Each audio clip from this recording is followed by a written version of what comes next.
Hey, poetry lovers, Elisa here. I am going to read you a poem today by Billy Collins, who has been the Poet Laureate of the United States, something that he really loves to talk about if you ever hear him read any of his work. And he's quite good. And this is the poem actually that I heard first of his. It's called Lytany. And this is a poem that is what they refer to as after another work.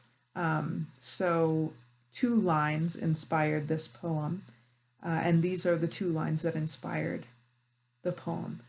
You are the bread and the knife, the crystal goblet and the wine. Jacques Criquelin. And so this poem is inspired by that. And Billy Collins has kind of a dry sense of humor, so you can kind of hear his tongue-in-cheek attitude towards this notion of calling people different objects. So this is Lytany by Billy Collins. You are the bread and the knife, the crystal goblet and the wine.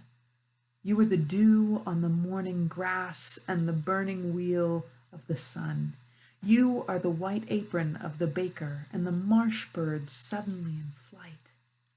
However, you are not the wind in the orchard, the plums on the counter, or the house of cards. And you are certainly not the pine-scented air. There is no way you are the pine-scented air. It is possible that you are the fish under the bridge, maybe even the pigeon on the general's head, but you are not even close to being the field of cornflowers at dusk. And a quick look in the mirror will show that you are neither the boots in the corner nor the boat asleep in its boathouse. It might interest you to know, speaking of the plentiful imagery of the world, that I am the sound of rain on the roof. I also happen to be the shooting star, the evening paper blowing down the alley, and the basket of chestnuts on the kitchen table. I am also the moon in the trees and the blind woman's teacup. But don't worry, I am not the bread and the knife. You are still the bread and the knife.